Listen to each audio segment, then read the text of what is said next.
So ano ang solusyon? Yes, go. Magpa-drug test, a credible drug test. Why? You're addressing it to the President. Sa lahat, including him, Okay, including you, including me, including Doc Lorraine. Call. And including, if they want to include the former President Duterte, go ahead. Go. Sige. Para tapusin na natin itong isyong ito. Alam mo, pagka merong hindi sang-ayon sa nangyayari sa patakaran nila, tatawagin agad nila, babrand agad nilang fake news. So anong totoo? I'm calling on those spinsters in the PCO. Anong totoo? Kung fake ito, anong totoo? Pagka nagpatuloy pa yung kanilang pananahimik, pag nagpatuloy pa yung kanilang pagtatingang kawali, pag nagpatuloy pa yung kanilang pagkikibit-balikat at hindi tugunan ang clamor ng tao na magpa-drug test, we're not... Ito nga mga kababayan, bago natin ituloy ang video na ito, kung bago ka lang sa aking YouTube channel baka pwede makahingi ng like at subscribe at click mo na rin ang notification bell para updated ka sa aking nilalabas na bagong video. Salamat po. So, yung drug test na yan ang istoryang hindi maipagpagpagpag. So, ano ang solusyon? Yes, go. Magpa-drug test, a credible drug test. Why? You're addressing it to the President. Sa lahat, including him, Okay, including you, including me, including Doc Lorraine. Call. And including, if they want to include the former President Duterte, go ahead. Go. Sige. Para tapusin na natin itong isyong ito. Sapagkat, pagka naglalabas ang isyong ito, sasabihin kasi, kontra kay Bongbong, kritiko ni Pangulong Marcos. No. Ang pinag-uusapan ho natin dito ay droga lang naman.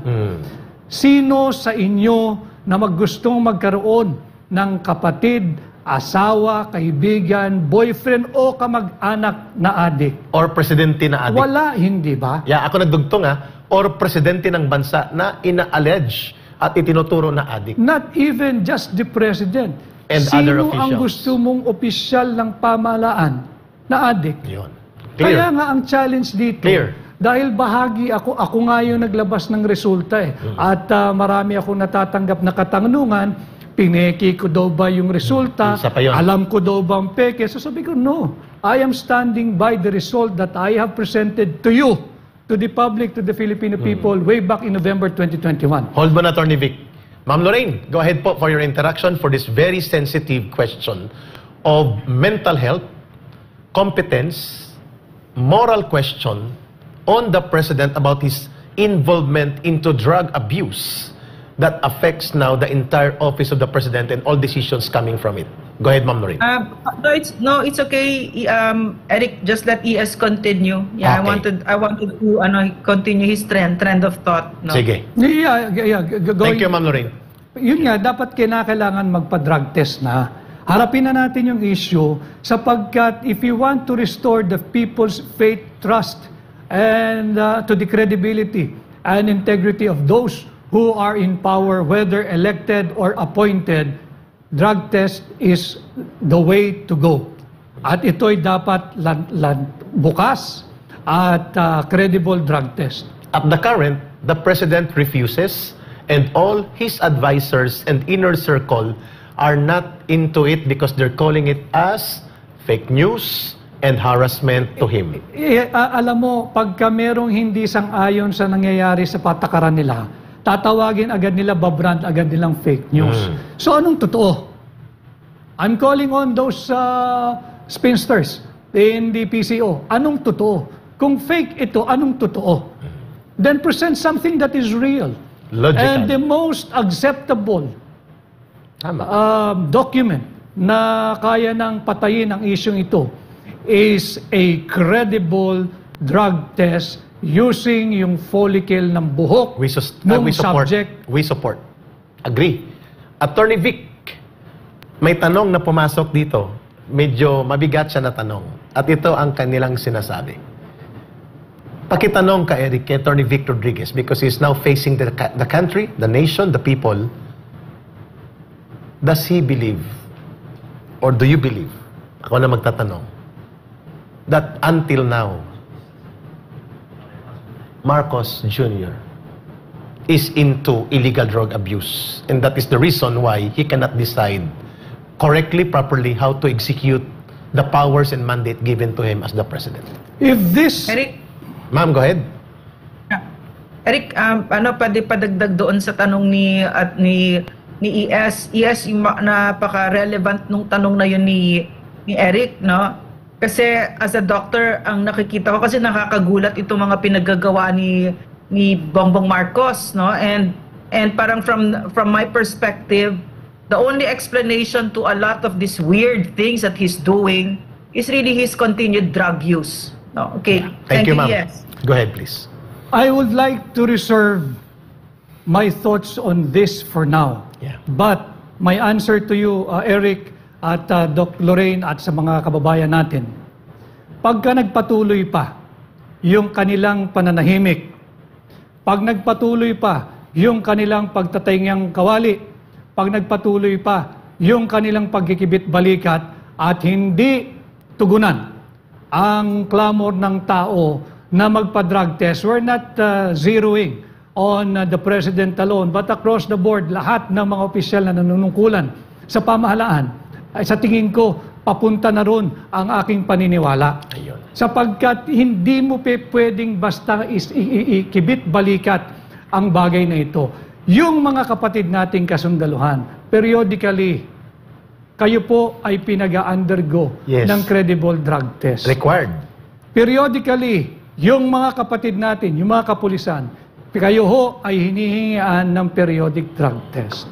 Now, it seems, pag binabasa mo yung pahayagan, pag pinakikinggan mo yung mga nagsasalita sa gobyerno, we are on the brink of war with China. Ang uutusan dyan, kayong mga mahal natin at kinikilala at rinirespetong sundalo. Tama. Hindi ba't may karapatan din kayo mag-demand? Kami ay nag-drug test. Maaari ba yung civilian authority na siyang mag-uutos sa amin at gumagawa ng polisiya ay sumailalim din sa isang credible drug test kagaya namin? Ayun. Sa tingin ko, karapatan nyo yan at obligasyon ninyo sa inyong mga pamilya bago tayo sumuong sa isang armadong conflict laban kung kaninong nasyon. Makatao at makatotohanang panawagan ni Atty. Victor Rodriguez. Maraming salamat. Almost 7,000 live viewers. Atty. Victor Rodriguez live. Sa isang channel pa lang natin yan. At marami pang nagkikerry. Dahil sa napakalinaw at napakabigat na talakayang inihahayag natin ngayon. Before natin puntahan yung tapang-tapangan foreign policy at gentleman's agreement na hindi naman pala gentleman's agreement, kundi matter of presidential and diplomatic call of the former president in favor of peace and stability in the region with China, na question niya ngayon at tinawag niyang horrible. Bago niyan kasi, Sas Rogando will be joining us briefly to directly ask you some questions on that very sensitive war-mongering posture ni Pangulong Marcos Jr. Atty. Vic, at sa mga nakikinig at nanonood ng mga 7,000 almost na viewers natin sa Pilipinas nating mahal. Kinonfirm kagabi ni Pangulong Duterte kung bakit siya nagagalit, makikita mo yung emosyon niya when he delivered ang galit niya sa ginawa ni Anton Lagdameo na minanipulate niya si E.S. Bersamin at ang Pangulo ng Bansa out of his whims na mayaman ako, milyonaryo kami, we can own people's lives and we can dictate on the government. Sinabi niya, the only thing that you have with this president is pareho kayong bangag. You don't have anything in your brain. And you are abusing it and you think you own people because you are wealthy and you have money on that. The premise of the president, kung akong titingnan ko, nagagalit siya kasi sabi, magtingin ko, bangag na nga kayo, lasing pa sa kapangyarihan, aabusuhin niyo pang mga taong ito. It was a heavy revelation of sentiment of a respected political leader of the country, the former President Duterte. How do you react to that before we give muna the closure to this topic, subtopic? Ma'am, go ahead. Yes, may I please have a backgrounder to that, no? This is a president that's been highly trusted from the time he sat in office up to when he left already. He's a trusted figure. And figures that have been unprecedented, diba? So, and why is that? No, kasi I've been with President Duterte for a very long time, and I've seen so many times talaga when he was so gloriously accepted by the Filipino people, by other world leaders, but never before, for me, in my opinion, have I seen him more glorious than when he was about to step out of office and when he finally did. Tama. He did so with any fanfare, without clinging to power, at saka willingly, and I guess the first Filipino president that ever did this. So, yung pinanggagalingan niya, meron talagang moral authority pag siya'y nagsalita ng ganyan. Agree. Yeah, Attorney Vic, your reaction to yung that? sinasabi ni Doc Lorraine na most glorious moment when he was about to exit Malacanang. Let me just share with you a little story. Please. Noong June 30, bago mag-noon, dumating na doon si Pangulong Duterte at the usual na yung symbolic na magpapalit na yung outgoing at incoming. At trabaho ko bilang incoming din noon na ES, hinarap ko si then incumbent Executive Secretary Bingbong Dea. at dumating na rin si Pangulong Duterte. I approached President Duterte at ang sinabi ko kay Pangulong Duterte, Mr. President, I never had the opportunity to come near you. Ang isang beses na pinakamalapit akong nakalapit sa iyo ay nung March of 2016 sapagkat nagninong kami pareho sa Cebu. In short, magkumpadre kami. And he was campaigning that time. Panalo na. Sorry, so 2016. June na ito. So, Okay. June na, panalo na. Okay. Pero hindi pa siya presidenteng nanunumpa. In waiting. I've been meaning to say thank you to you in person. Sabi niya, why? Have I done anything? Kako hindi ho.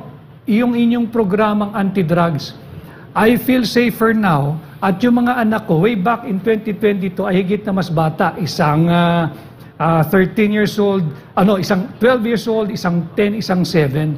Kako yung ginawa mong war on drugs, bilang isang ama, napakabuti, nararamdaman ko yung security sa kalsada. And so as every ordinary Filipino. Yes. Now, hindi na natin masabi yan. Now, balik natin yung doon sa tanong mo kanina.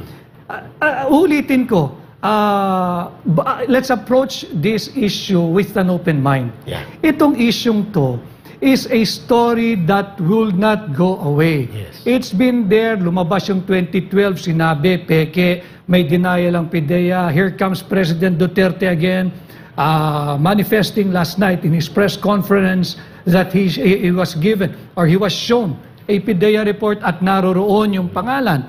And then at may linabas si Binibining Maharlika na dokumento noong ahente na sumulat na sa Office of the President, copy furnished ang Senate of the Philippines and House of Representatives. And he was the one who investigated the informant regarding Bongbong Marcos activities. So, paano Officers ng matatapos ang PIDEA? isyong to? There is only one way, but one way. Submit to a credible drug test. Claro. So meaning, the integrity, transparency, and accountability, and the confidence and trust of the people to President Marcos Jr. will remain to go into nosedive at lalala lang ito sapagkat hindi niya kino-confront ang mga issue na ito by credible drug testing and become transparent on the state of his mental And health. kay Eric at Doc Lorraine, bago lang, maiksi lamang. Say, go ahead. Isasabihin niya ba, kasi kritiko kayo. Kayo ay kontra kay Pangulong Marcos. Hindi ho. Lagi ko sinasabi, ulitin ko sa programang ito ngayong umaga. I stand by the result that I have presented you, people of the Philippines, the Republic of the Philippines, way back in November 2021. And if I should be proven wrong with a subsequent drug test at nag-positive yan, haharap uli ako sa inyo at hihingi ako ng patawad. Pero kapag ka ito ay nag-negative, tama ako noong 2021, maaring tama pa rin ako ngayon 2024. At nasaraduhan